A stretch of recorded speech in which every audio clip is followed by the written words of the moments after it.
Well, welcome back to Wildcrafting Wonders, and it's the end of summer, early fall, and I was hoping to get some blackberries off the local roadside blackberry bushes.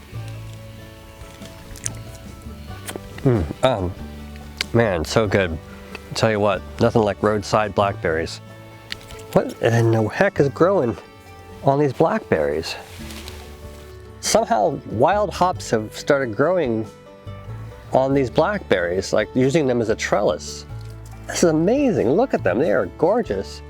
I'm not really into beer making. That's what hops are used for. They're mostly used to flavor and beer and enhance the flavors and give them that edge of bitterness to them, you know, but I don't really want to make beer. It's a lot of work and it's an expensive prospect, and you really got to know what you're doing.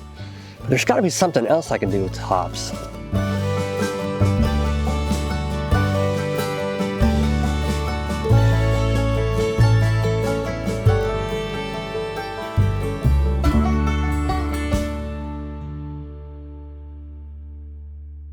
Hops are very interesting plants.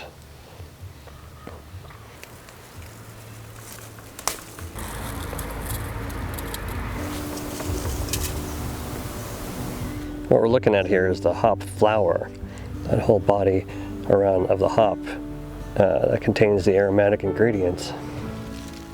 They're so cool looking. I hate to pick them almost, they're so pretty. Oh well. They smell good. Citrusy. They definitely remind you of drinking a good IPA beer. There's so many hops growing here. It's amazing. I don't know where these came from, but it does remind me of my main rule of wildcrafting, and that is, you know, don't be greedy. Don't take everything. You know, just leave some for the bees, leave some for the animals, leave some for the next forager. I can't wait to find out what to do with these things. You don't want to just store them when you first pick them, because they can go bad, they can get moldy, etc. So first thing you got to do is dry them. Hops are generally dried using giant kilns, something called a hop kiln, and I've actually seen remnants of those by the roadsides right here in Sonoma County where I live. It's really fascinating to see the old relics of a day when hops used to be a big crop out here, and maybe this is why the blackberries are sprouting hops. Maybe there were some seeds that blew in from a long time ago. We're going to use my dehydrator and get these things to a state where they're more stable. They're so puffy and like little creatures, like tribbles or something from Star Trek. Into the hop kiln with you.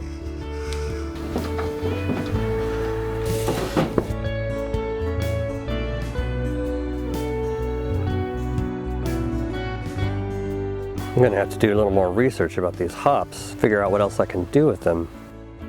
So the reason I'm here is I found these crazy wild hops on my street. And harvested a bunch of them, and I dried them in my little dehydrator. And it is actually kind of rare still to find a hop, even though they'll grow easily. Because of the way we cultivate hops, we only want unpollinated female flowers because when they start producing seeds, that's actually less productive for the brewing industry. We don't want that.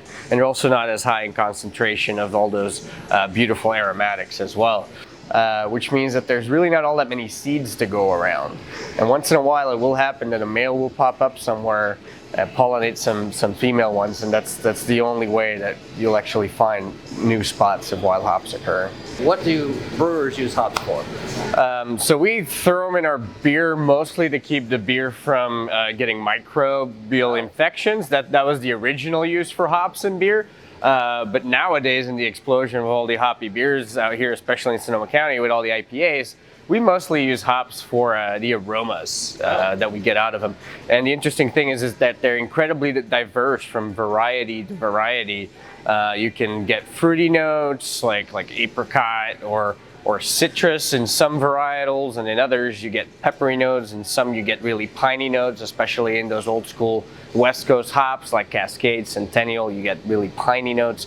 And so you just have a great variety of flavor profiles, and that's really what's being exploited about hops right now. And now once they're pressed into the pallets, we can use them, and we'll throw them in the boil. And during the boil, depending on how long you boil them, you're either extracting those components for that microbial stability to keep bacteria from growing in there.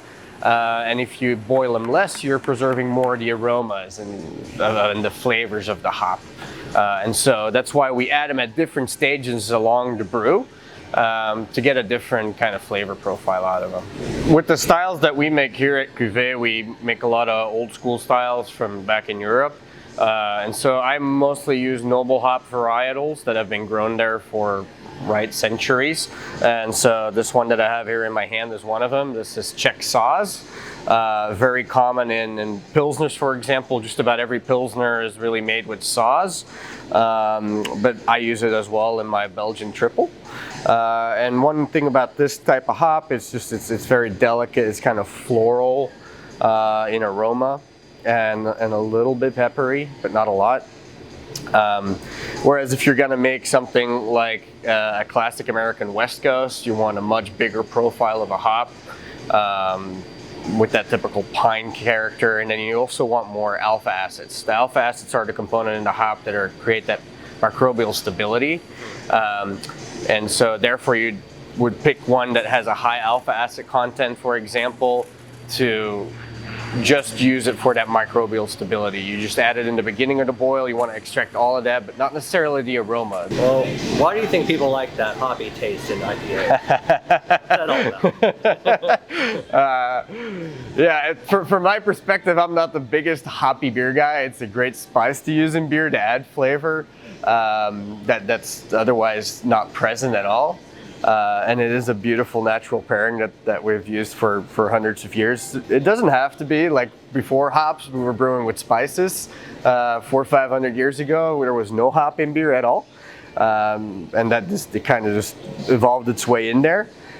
Before that, it was actually mostly used as medicine. So yeah, that's kind of interesting. So it's still actually used as for sleep. Yeah, it helps you sleep. And so you can still make a tea out of it, and then that's typically how the medicine was used, was as a tea. Maybe I should try that. Yeah. I'm not going to brew any beer, but maybe I can make a tea. Yeah. All right, so learned a lot about hops, way more than I thought I'd even want to know. So as someone who doesn't make beer, although I do like to make ciders and meads and stuff like that, but it was very interesting to learn about what the hops can actually do. So, but we are here to see if we can actually use these hops for something else, something not normally done with them, which is to make a nice, hot, relaxing tea. Apparently, hops are very relaxing to drink a tea from. So, I've been told that you're supposed to put like 3 or 4 hops. I'm going to use my French press and just add some hot water to it, and that's it's really not that complicated. You know what? 4 hops isn't going to do anything. Let's just put some more in there. After all, right? That was, as they say, if a little's good, a lot must be better, right? Maybe a little more. I really want to get the full effect of the hops, All right. That should do it. That should be enough. And we steep these things for 15 minutes, and then drink it, see what happens. All right, be right back. While the tea is steeping, I decided to steep a second smaller amount of just normal hops because I remembered the #1 rule of wildcrafting is, don't just dive in and just eat a bunch of stuff or drink stuff that you're not familiar with and you don't know how your body's going to react to. Always use the rabbit rule, which is to just take a little nibble and then see what happens. So I made this smaller normal dose of the hops tea, and I'm just going to try it, try it first, see how it goes.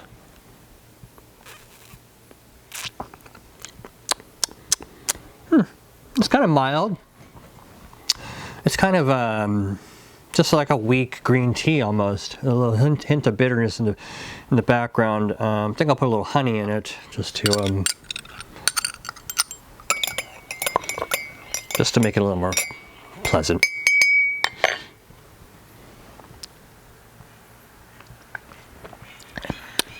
Better. Yeah, I can totally drink that.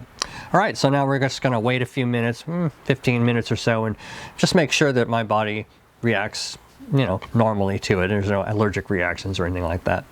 Always test your Wildcrafting if it's the first time you've ever had it. It's not the first time I've ever had hops, so I'm not worried. Because obviously I drink IPA beer fairly frequently, and plenty of hops in that, so I've never had a reaction to it, but just want to on the safe side, you know, these are from the field here, not from a brewery. All right, let's see what happens. And we're back. It's late afternoon, perfect time for tea, so let's see let's see how the hops does as far as teas go. So if you're not familiar with French press, it's got a screen up here at the top, and then you just push down this plunger, and all the you know, hard material stuff stays in place, and the tea, the clear tea, is separated out. Boom. All right, and that looks pretty nice actually. Check that out.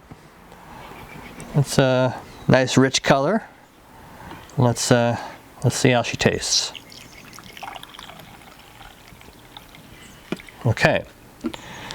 Now I'm not a purist. I tend to like to drink my tea with a little sweetener in it. I don't put milk in it, that's just gross. But I owe it to myself and to you, the audience, to drink it straight and just see what it really tastes like, just straight hops tea. So, here we go. Well, smells hoppy. Whew! Wow. I don't know what to think of it. It's strong. It's got a kick to it. It's almost spicy. Huh. I think I will put a little dollop of honey in it though. I'm no purist here. You know, I like to just enjoy all of life's goodness. Smells the same.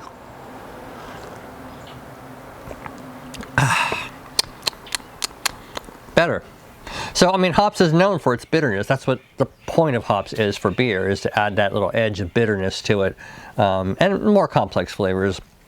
For tea, I think a little bit of honey definitely helps out if you're trying to just kind of enjoy some and get and relax a little bit.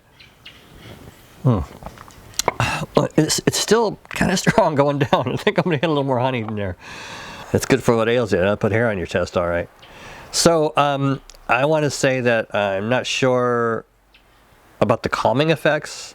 So what I'm going to do is drink a whole cup here as quick as I can get it down. And then I'm going to just see what happens. I made the tea deliberately stronger.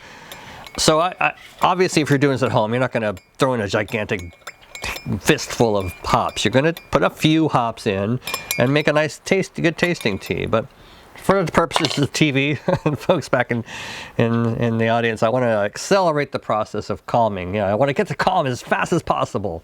So here we go. Yeah, it's weird. It's pleasant, but yet it has this like after a moment of like bitterness in the back of your throat. It's not unpleasant. It's just interesting. Wow. I swear it's better than I'm making it look. It just sent a shiver up my spine.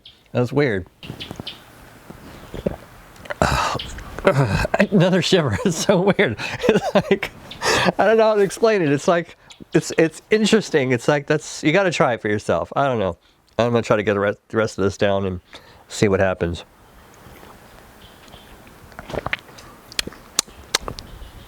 It's so strange how when you swallow it, it gives you this weird little shiver. It's like my mind doesn't know what to do with the flavor.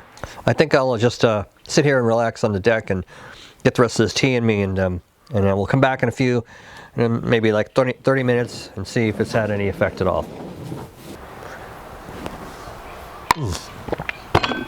Oh. Okay, use the normal amount of hops. Don't use a fistful. Now to let the calming effects happen. Calming effects. Whew. Well, it's an hour later, and I don't know if I feel extra calm or not. Like I said, I'm not a particularly hyped up person, you know. I mean, I can get there, but I don't know. I guess I do feel a bit peaceful and relaxed. And hey, how's it going? I'll be in a minute. Anyway, yeah.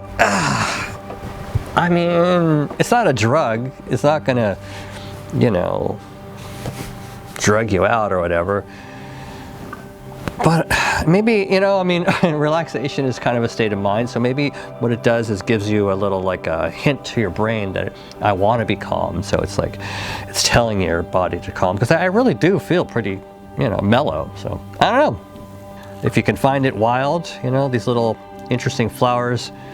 If you're into brewing beer, obviously that's cool. But if you're not and you just want to try a little hops, natural hops tea, I'd say, why not, you know, or don't. It's up to you.